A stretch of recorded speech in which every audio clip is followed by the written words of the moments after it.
Purpose of today's video is we're just going to be doing a little bit of Kaoson farming. Maybe we get a radiation one or shiny one. Dude, I want a Phosphine Kaoson. I'm being brutally honest. This is the boss that's going to do that. He's the only one that drops it, obviously. And I figured we could have a little bit of fun with this SMG that I got the other day. Mainly because it's actually pretty darn nutty in terms of like the rolls that we got on it, which I just want to show real quick. It's a Boory, which is a flat off SMG. I got quite a few of these, some with the taser underbarrel that I have on my Harlow, but this one rolled not only with the Torque stickies, but also Jacob's parts, which is awesome. And then as a bonus, we got Chuck and Corrosive on it. So like low key, kind of a heater, and I really want to have some fun with it. And before doing a main channel video on it, sometimes before I do anything on the main channel, I kind of will use this channel as like a little testing ground for it. See, just like a little appetizer almost. I don't know about y'all. When I go to a restaurant, I do be getting appetizers just about every single time. I can't help it, bro. I can't help it. I can't help it. Dude, I'm a simple guy, bro. Some queso, dude, bring me that. Give me that all day. Chips and salsa. I'm a simple lad, man. I'm a simple lad. I've talked about my what I like to eat on this channel during these types of videos before. Did I miss the crit knife? Alright, let me make sure I hit the crit knife. Oh, we did drop a legendary. So, I've heard recently, through some small data samples, that if you're farming for specifically like a legendary class mod, if you're on any other character except for the one that you're trying to farm the class mod for, so let's say for example I was trying to farm a dancer, which is a Rafa legendary class mod, I have a 10% chance to get that to drop if I'm farming it on any other character that's not Rafa. And if I wanted to farm a Harlow, if I wanted to farm a Harlow class item, then I would have a 10% chance to get it to drop on Rafa, but a 2% chance, or way lower chance to get it on the actual Vault Hunter, which is kind of silly, kind of funny. Ideally, though, it makes a lot more sense to have the legendary class item that you're farming for have a higher, or if not the same, drop chance on the actual Vault Hunter itself. That's just something we like to call Borderlands moment. All games have their own moments, man. Destiny has them too. It's what makes them them. I appreciate that. That being said, let me get a little bit higher drop rates for my class item on the specific character I'm on. Thank you. I will be honest. I have been obsessed with the flat off SMGs on my Rafa. I just love bulletozing. And it feels like every single day I'm finding a new toy to play with on this setup, on this build. And I can't help it. I can't help it, dude. I'm a big fan of fast-firing weapons. I talked about this. I love SMGs. Now, this would be the point where I shout out the Mo channel, but we're on the Mo channel for this video, so there's no reason to shout it out because you're already here. Speaking of which, I'm always curious how these videos on this channel specifically get found and get viewed. Obviously, I can look in the analytics, but I'm curious to just like to hear from you guys, like yourselves. I know Borderlands 4 is like a real hot game at the moment. It's really, dude, it's really freaking fun. And I'm glad to see that the Mo channel's getting some love through Borderlands 4 because I love this game a lot. And this Mo channel is a side little passion project of mine that I've really been enjoying having and playing around with ever since we started doing it earlier this year. I'm thinking like March or so. So since we're here talking about farming Phosphenes and shinies, well, that's the same thing. How many have you guys gotten? I still have only gotten my one, which is the lead balloon. Which unironically, we did get in one of these videos. Unironically, we totally weren't trying to get a lead balloon. We were literally just doing some splash zone farming for a video and for some good loot. And a lead balloon dropped. Of course it did. Of course the Phosphine lead balloon was the first one that we dropped. Now, as far as I'm aware, and from what I've used, the gun's not very good. So I'd like to get a Phosphine of a gun that I actually enjoy using and that's actually really, really good. Kaoson, I use the Kaoson everywhere. I love this freaking thing, dude.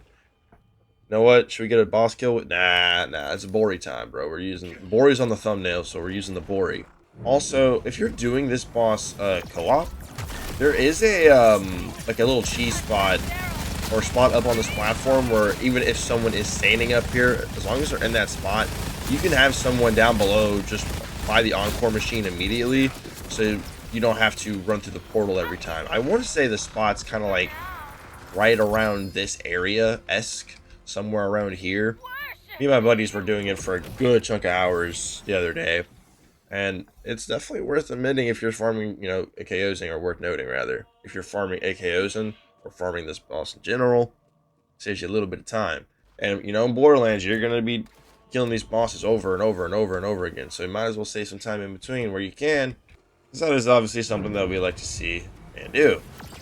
Now, I feel like in terms of how long will it take, dude, Phosphenes, they have such a low drop rate. Like, I have over like 110 hours of playtime. I've only seen one. Only seen one. They do exist, but yes, they are absolutely very, very rare. How many hours per? I think the average at this point is probably like maybe 60.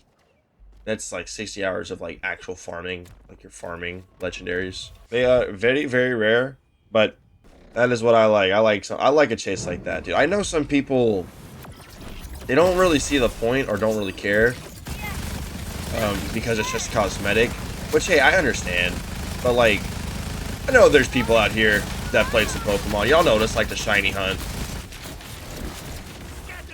and that simple little cosmetic change really does add just so much extra chase for certain people.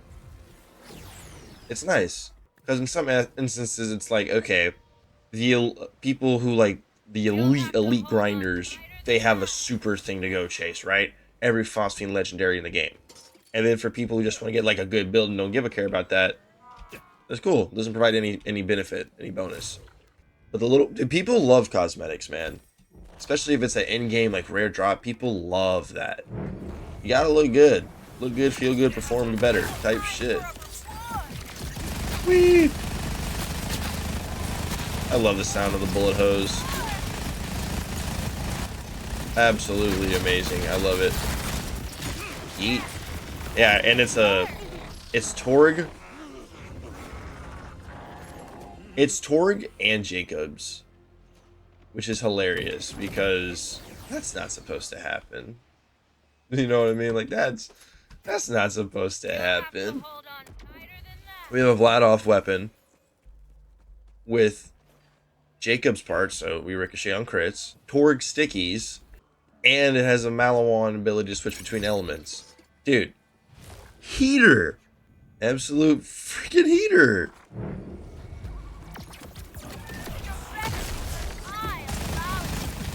Some might say if so many, you know, unique purple combinations are so good and are better than legendaries, what's the purpose of having legendaries in the first place? Obviously, that's because legendaries have dedicated drop sources. Every single legendary in this game has a dedicated drop source, which makes it a lot easier to go and farm. Whereas purples, bro, it is the strat is get lucky. Go farm something that drops the most world drop loot. Maybe a repair site, a drill area, a crawler, a boss that you like to run back and forth. It's certainly like, okay, you want to go farm for like a good legendary piece of gear, and while you're doing that, check your purples. You might get something good. But directly farming purples, like directly farming a penetrator knife, nope. Nope. Good luck with that, champ. Honestly, I'm kind of surprised by how many legendaries we've gotten so far. Loki, that's kind of awesome. One day, I will get the radiation Kaoson. That is officially the only element that I'm missing of the Kaoson. And it's my favorite. I've heard rumors of it existing. I just can't confirm it just yet. I'm locking in though, because Kaoson's easily been like my most farmed weapon so far. Just because, dude, I've talked about it. I'm an SMG guy. And it's a Torg. I love the Kaoson in BL3. So seeing it being in BL4 and it being so good, yeah, you best believe I'm gonna get down the dumps and the dirty work. Make sure I get myself the KOs of every element. Got a 4%, and I'm gonna get the Phosphine. Abso-freaking-lutely. And we will have, dude, I wonder if they do the ultimate just like insane play when Pearlescence drop and give us the ability or like have somehow a chance for Pearls to drop with the Phosphine. Could you imagine getting a Phosphine Pearlescent? Oh my goodness. A Phosphine Pearlescent would be absolutely insane to think about. Honestly, that would be so amazing to have. That would be so much fun to go after and like work towards slowly over time, trying to get just one of those. I have not played any Amon, so I don't know what like any class mods for him or meta. I picked up some of these, obviously, but like obviously I don't know exactly the main thing I'm looking for on that class item. Obviously, good passes are good passes, but like skill-wise, I'm not too familiar with Amon skill trees like or anything like that. And correct me if I'm wrong, but I'm pretty sure the save editor for Borderlands 4 has either recently come out or is about to, which that is pretty cool. Save editors can always make for interesting scenarios, situations, but mainly I like it for like sharing builds. Because on Borderlands 3, I wasn't really able to do that well because I was on PlayStation. So like, yeah, I could show what I had, but I couldn't actually like drop the file with all the gear. But on PC, it's a lot easier to do that. And hey, you know, obviously, there's gonna be penetrator knives available, stuff like that. A lot more to the community through that feature. But hey, you know, maybe you're trying to get some good purples. This, what is it? The Quincux Stellum with the gyro disc underbarrel. Dude, underbarrels in this game are so insane. It's actually kind of like ridiculous how good they are. I love me some torque stickies. Hold that. Bye-bye. Let's see here. It's relatively early in the morning right now, as it's Sunday morning at the time of recording this video. Week 3 of the NFL season. And my Packers play at noon, so I'm trying to record this. At least record this. I'm probably not going to be able to get this up before I leave. But I definitely want to record this before going up to the bar to watch the game, of course. Because generally, like, whenever the Packers play and they win, which, I'll be honest, they do win majority of the time more often than not, I kind of like to linger around and, you know, enjoy the moment, enjoy the win. Especially depending on the time slot that they're playing. If it's, oh man, you're being a nerd. If they're playing in the noontime slot, I can, you know, chill for like an hour or so. Watch the, you know, quarter or first half of the next slate of games. If it's in the afternoon, I can maybe linger around for the Sunday night first half or so. Then obviously if it's Sunday night, I'm just going to be enjoying it. Just regardless. But, you know, I have 3 fantasy leagues. I have a little bit of some issues here. I have Mark Andrews in one of my league who has got me a grand total of, I think, like 5 points on the season. It's not good. But I know some people don't like when I talk ball. So I don't like to ramble about it too much, but I do like to talk about it here and there just because, like, it's something I care about. And it's like, you know, especially when it's in season, like, it's something that I'm very much keeping my eyes on. Just what's going on around the league. Obviously, you know, I'm pretty caught up in what's going on with my own team and how, you know, the injuries are looking, scheme-wise, how I feel, stuff like that, player-wise, coaches. I'm pretty familiar with who's all on the Packers and all that good jazz. I've been watching, you know, NFL football since I was like 6, since the 2006 season. I remember when I was in like first grade, that was like my first full season I can remember watching. And in my time as a fan, I've seen my Packers win a Super Bowl. Granted, I was in 5th grade, but it's better than some. Some fans have never seen their team win a Super Bowl, and they're, you know, much older than I am. Although I do want to see them win another one in my adult lifetime, so I can really enjoy it. Because I'll be honest, man, as an 11-year-old, I couldn't really enjoy what was happening. Because I just thought, like, hey, this is gonna be this is gonna be normal.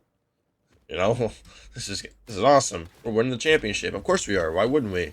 I haven't ever been back to the game since. The big dance, big game. We've never been back to it since. Oops. Oops. We have a good amount of legendaries on the field. I feel like I'm due for a Phosphine at some point here, man. Like, we've gone a good chunk of time now. And, you know, legendary drops without one. So, like, I feel like the odds got to be more in our favor at this point. Whee! See, whenever we're doing these types of videos, we do like to have it in a more... These are supposed to be longer. It's like... These videos are supposed to have at least some decent length to a degree on them. Because my initial thought process with some of these videos, because we've been doing these for a couple months now. We started doing it on Destiny, and now that Borderlands is here, we're gonna be. My plan was to do a decent chunk of these for, you know, the Mo channel during Borderlands' hype, and just I like this game, dude. I'll be covering this game for a good chunk of time, man. Like on my main channel, we covered Borderlands 3 for a good chunk of years. We're gonna do probably the same. Balance it out with Destiny content, though, just because like I play both of these games a lot. Obviously, Borderlands 4 has taken all of the attention recently. It's just so much fun. But to get back to my main point, I was digressing there. I like to have these videos be something that you can put on the side, put on the background, and kind of have, like, if you're farming a legendary, maybe you want to go farm for a Kaoson. Okay, boom. You throw this up, I'm farming for it with you. And, you know, now you kind of have someone to do it with. If you don't have any friends in Discord, maybe it's, you know, maybe you just got off work, it's really late, it's like 2 a.m., you just rolled up with Fat Doobie, you know, you want to chill, play some Borderlands for like an hour or so, maybe get a good legendary, get some good gear, who knows? Life can be a lot sometimes. Sometimes you gotta de-stress, kick back, just, you know, shoot some bosses and farm some awesome loot for a little bit. And I feel like this game has done a pretty good job with not spamming legendaries at you. Obviously, they still have a good drop rate, so it doesn't feel like just ridiculously scarce. But they're not dropping, you know, bosses aren't dropping 4 or 5 of them per run and just flooding the mini-map like they were doing that in, you know, Borderlands 3, especially at those upper mayhem levels in that game. But they're still rare enough to where, like, you know, if you want to get like the best version of that legendary, it's still going to take you some time and effort, right, to actually farm it. Obviously, there are exceptions to the rule. You know, sometimes you just get lucky, you get it really early on. Other times you're very unlucky and you get it way later than you should have.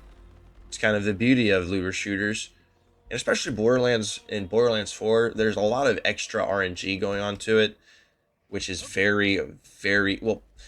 I say a lot of RNG, but like it's not like you're taking like absolute blanker shots at the sun here.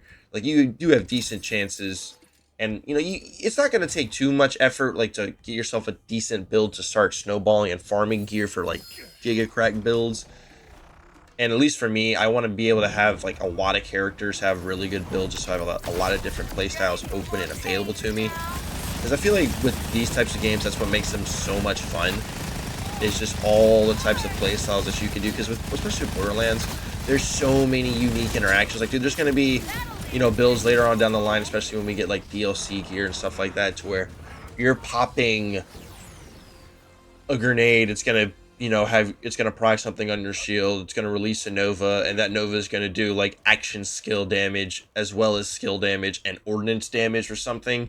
And you're going to be able to scale that ridiculously with another skill or something like that. And then you're going to be just popping a grenade, and it's going to be your shield Nova that's going to be hitting for billions of damage, or just something goofy and silly like that. You know, there's just so many ways that this game gets its replayability, and like the sauce that makes this franchise so much fun and so beautiful. And I feel like this game in particular is a very big like culmination of that. Only thing though, this game, dude, give this game a takedown, bro. Just please give this game a takedown. Just please Let this game spread its wings to the fullest. They already confirmed we're getting invincible bosses later on. Please give us a takedown at some point in this game's life cycle, even if it's only one. Give us one. It's gonna bang. I have full confidence that it will.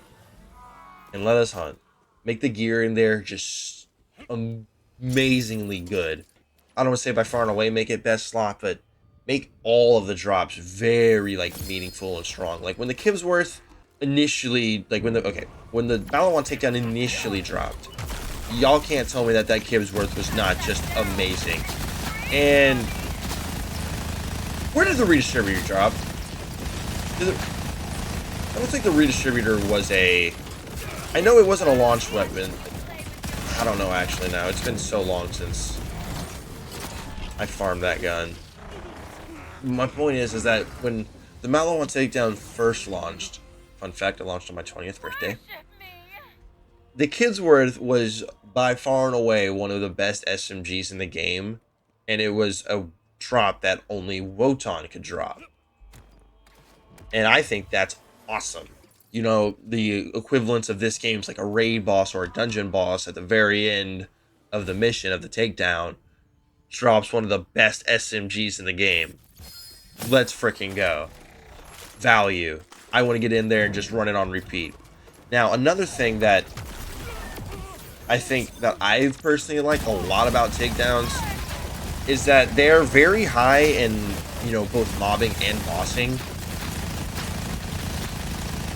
So they act as a very great testing ground as well for, you know, new builds and anything that you're maybe testing to see how it may perform in a, you know, an actual game-like scenario. That's why, like, if y'all watch the main channel back in the day, a few years back, when we were doing Borderlands content, Borderlands 3 as our main bread and butter, that's why I was in that Malawon takedown in just about every single video, because it was simply the best spot to showcase gear, weapons, builds, anything, you name it. It was a perfect place to showcase and test stuff. I loved it. And I feel like this game will be like by far and away the best if they give it a takedown. They give it a takedown on the same level as the takedown at Malawon. We're gonna be just absolutely feasting, man. I'm so excited. One quality of life feature, though, that I would say would be nice to add is that they add the ability for you to fast travel directly to any Moxie's Encore machine, just so you don't have to run all the way to the boss. Because, dude, some of these runs, like the Timekeeper, they require you to really, you know, hoof a good chunk of distance there. And, you know, I feel like it'd just be a nice little quality of life for us to just go ahead and just be able to fast travel to the boss that we're trying to farm for however long we're trying to farm it.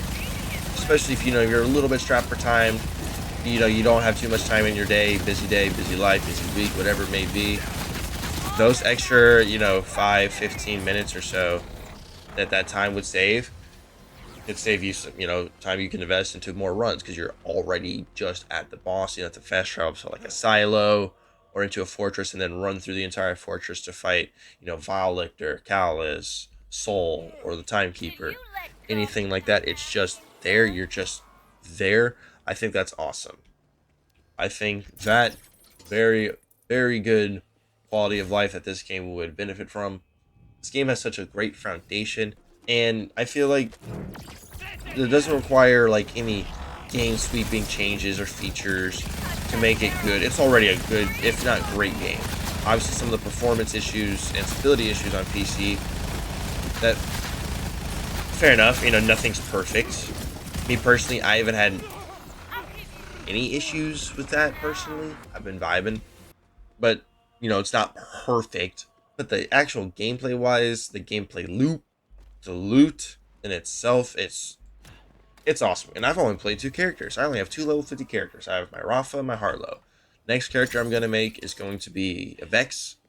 I mean, come on, man. You know we got to make a Siren.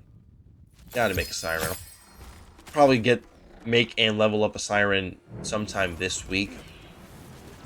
I'm not the biggest fan of power leveling. I just want to get on and, you know, get a character, each like a simple build that can farm gear, and then make builds for them from there. Because, you know, I gotta go power level, get them, you know, 30 to 50 at least. It's not like 1 to 50, and I gotta run through the entire campaign again, like in previous games, which I greatly appreciate personally. I know people like running through the campaigns of games. Like, dude, for me personally, I've never been a story like driven person when it comes to my video games. I just never really cared too much for it, especially like looter shooters. For me personally, I always kind of like to try and speed through the campaign as fast as possible and then get to like the end game part. That's where I find my fun. I know a lot of people take stock in, you know, the game story, and that makes sense to me, understandable, but like I'm not going to be playing the campaign for more than, you know, most games, like maybe 8 hours or so. This game was an exception. I was in here. The campaign for this game was really long, but I'm not gonna be in that campaign too much. So what am I gonna be doing after the campaign? What other does the game have to offer, right? Like if the game story sucks, but the gameplay loop in the end game part of it is fun, bet that up because I'm there. That sounds good to me. Post game content matters so much more to me than like actual story content. Because it's like, okay, in the story, I'm never gonna be at my quote unquote strongest or best, right? I want to see what the game has to challenge me and has to offer when I have like the best gear. Like what can the game do to push player in that form? I guess that more comes to like looter shooters, but like there's a lot of games with great post games out there. I'll be honest, like Pokemon post game content always felt like it slapped, dude. Going to catch the legendaries, especially, dude, I'll be honest, one of the games that I think had the best like post main game story content that I've ever played are the Pokemon Gen 2 remakes, Heart Gold and Soul Silver. I know total sideball, curveball coming at y'all with that, but here's my logic, right? So I know we're about to digress in a Pokemon conversation here, but surely there's some people out there that have watched or played some Pokemon growing up as a kid. Like, we out here. So in Pokemon Heart Gold and Soul Silver, when you beat the main game, right, you get your 8 gym badges, you go beat the Elite Four, beat the champion, become the champion. The entirety of Kanto opens up to you. Not to mention the ability to go catch a lot more legendaries. I mean, we're talking, obviously, if you get to go catch the opposite game's main legendary in Kanto. Once you get their corresponding, like you get the Silver Wing for Lugia if you're in Heart Gold after you beat the campaign, you fight them. You'd fight him at level 70, and in, you know, Soul Silver you would fight Ho-Oh. Now you would also get access to all 8 gyms in the Kanto region as well. Meaning in this game had 16 gym badges. This game had 16 gym badges for you to go and collect and take on. That is so sick in my opinion. Obviously you get to go take on the Elite Four again at a much stronger level. Dude, Mewtwo is in Circulian Cave. You could get a lot of extra, you know, starters from other regions. Like you could get Gen 3 starters, which is freaking sick. You could go catch the Gen 3 legendaries. I had Heart Gold, so I was able to go catch Kyogre. But if you had a copy of Soul Silver or a buddy who had Soul Silver and had Groudon, and y'all took turns and y'all traded, like you traded Kyogre to him for a bit, or like he traded Groudon to you for a bit, and you had both of them in your party. When you went to the bell tower, not the bell tower, but when you went to the spot that had when you initially go to catch Kyogre and Groudon, Quasar would be there. And you could freaking catch Rayquaza. Dude, I thought that was so freaking cool. This is all in one game, mind you. Not to mention all of the different Pokemon from other generations that you could go catch in Kanto, now that you had access to it. You know, there's some, you know, awesome little story beats to kind of update you from the older games, like Blaine's Gym got completely burnt down. It's just in a cave now, which, you know, it's a nice little bit of development there. Kind of make the world, the region feel a bit more alive. And then, in my opinion, it has one of the coolest fights in any Pokemon game. And that is obvious. Oh, wait. You can also go catch the 3 legendary birds, too, once you get to Kanto. Articuno, Zapdos, and Moltres, as well as the 3 legendary beasts, because yes, you get to catch Suicune and Kanto as well. Now, the fight that I was talking about is obviously Red in Mount Silver. At the very, very peak. Dude, you get there, it's just, literally, once you get to like the top of Mount Silver where Red's at, it's literally just dead silence. Not to make a Call of Duty reference there, it's just pitch quietness. I'm about to say pitch black quietness, like you talk to Red, it's just ellipses, ellipses, ellipses, and before you know it, you're fighting the trainer, like in any Pokemon game, the NPC with the highest leveled Pokemon is that Red fight. He has a Pikachu at level 88. That's sick. That is so cool. And I personally find just like that as an example of one of my most enjoyed and places where I had some of the most fun and time played in any like single game was Pokemon Heart Gold / Soul Silver. Absolutely amazing. If you guys were Pokemon nerds growing up, let me know, because I feel like y'all could back me up on that if y'all played those games. You could even argue Omega Ruby and Alpha Sapphire had some pretty good post-game content as well. Honestly, I think it did. I remember playing that a good chunk of time when that game first launched. I was working at Smoothie King. Good times, good times. But not to digress too far from the main plot. Sometimes, though, like I said, the main purpose of these videos is to throw them up on the screen, and I'm farming with you, bro. We're farming the Kaoson together, my man. Hopefully you get a Phosphine too. And we're just having a good time. We're vibing. We're vibing. Oh, hold that knife, big dog. Dude, Jacob's knife is so good. Oh, where'd my damage go?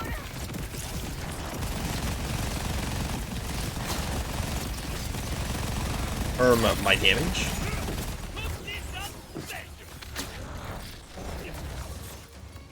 What? What happened?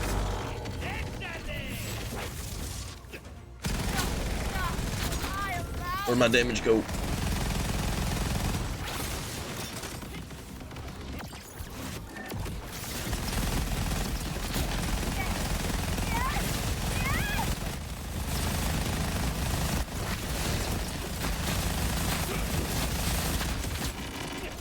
That was weird, dude. That's the first time in the entire video where it took two. I don't know what happened. Was I like whiffing shots there? Oops. Beats me. I feel like in this game I'm almost like overwhelmed by like, okay, what exactly do I want to go farm in this moment? And I just always defect to this boss because I'm like, well, still haven't gotten my radiation or phosphine Kaoson yet, so I could always put in some hours and attempts over there for a little bit. Never hurts. Not gonna get it by not doing it. I want it. I want to get phosphines of like the main meta legendaries and weapons that I use and enjoy. Also, guys, I'm thinking about doing a like a top 10 legendary guns video in the game on the main channel. I'm trying to exactly think about the list. Obviously, things like the Hot Slugger, the Kaoson, maybe even the Wombo combo. I really like the Wombo combo. Would go in there. I just like outside of like SMGs and like flat off weapons, I'm not like too familiar with. I want to try the Hellwalker, but I've heard that it's actually really not that good in this game, which really is underwhelming. Because if I'm not mistaken, I think it lost its fire element to it, which you could argue it makes it better, but like it definitely loses part of its character not being in the fire element anymore. But do you get yourself like a good Wombo combo for just general mobbing? It has really good raw stopping power for that because of its underbarrel rockets that it shoots automatically as you're shooting the gun. And a Kaoson for bossing, bro. You're frying. You're frying. Now, I think this SMG specifically, it probably would actually be better in a mobbing scenario than a Kaoson would be. If there's a tankier enemy for me to hit with a crit knife and like hit a bunch of free crits, because they would all ricochet to nearby targets. And ricochets have this weird thing in this game where they can make their own like projectiles. So you're getting just so much extra damage off ricochets. So when we do the video on the main channel for this gun specifically, because it's a real dude, it's a really nice rolled Boory. Torque Stickies Jacobs, and it's in 2 elements, and it's yeah, it has 4. It's like 4 parts of a manufacturer in one. It's a Vladoff frame. It has Torque Stickies. It ricochets like a Jacobs, and it can toggle between elements like Malawan. Dog, that is so sick. Dog. The licensed parts system in this game. How have we not talked about that in this video? Oops. In this game is so freaking awesome. It allows for so many cool, unique combinations, and I think that was just such a amazing idea. I do think that more legendaries should get access to it, though. The fact that some don't or can't is just kind of is a little bit silly. Like, why can some, like, so for example, Wombo Combo can, but as far as I'm aware, the Kaoson's locked to the Atlas underbarrel. I've never seen a Kaoson without anything other than that Atlas underbarrel. Or the Hot Slugger. The Hot Slugger is static. You get one, it's the same as any other one outside of, you know, Phosphine, but that's purely cosmetic. That nothing that actually changes the performance of the weapon itself.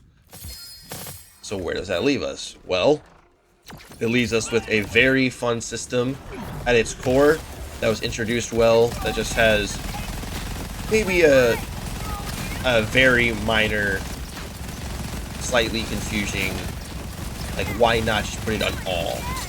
You know, it's not ruining anything or anything. It's just something like, why not put it on every single legendary?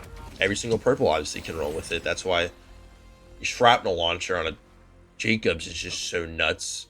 Speaking of which, I finally was able to get myself a good shrapnel launcher, which I guess I will show just really quick. It's this one. It's not this one. It's this one. The Dullahan. My fall OG. Got that yesterday. So we're up. We're having a good time. And I think we've done a good amount of runs here so far. Like, he's kind of spoiled us in legendaries generally. Origo's kind of a bit of a stingy one. But right now he's being pretty awesome, so we'll take that. Now, is there any gear here that I'm actually going to keep? That is still leaves up to be desired. But I think now we shall actually go ahead and scrounge through our loot. See what we got here. I don't know exactly what I'm looking for in a kindred spirit. I'm always curious, though.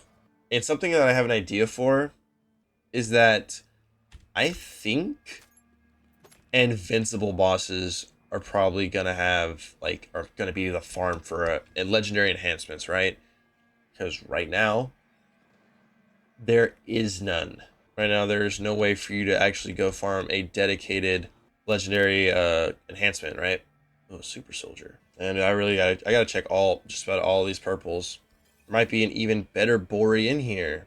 Also, I need to get a gyro, that under-barreled projectile on, like, a Malawan shotgun. I haven't even seen it, though. And probably I do want to get a good what's for dinner. A Lucian's flank. Oh no, Ripper? Ooh. I have a Lucian's flank that's not that. And a Hellwalker. Damn. Oh, there's a Boory. If I could get an alt fire, I will take it, but, like, I want to get one as an alt fire and torque stickies. Alt fire and torque stickies, true bullet hose.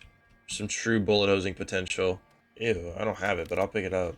I'm sorry, bro. I just see, like, Order or Ripper, and I'm instantly just looking at it differently, like, as a matter of fact, maybe I don't want that. Alright, everybody. I just got done checking the loot, and not quite anything. Obviously, we didn't get our Phosphine Kaoson, but that's all. That's something that's going to take a long time anyways. Here's our skill tree real quick, if you just want to take a brief little gander at what we have working here. I'm not going to explain it too much. The video's already long enough as it is. But, you know, here it is on screen if you are curious exactly of what we are using.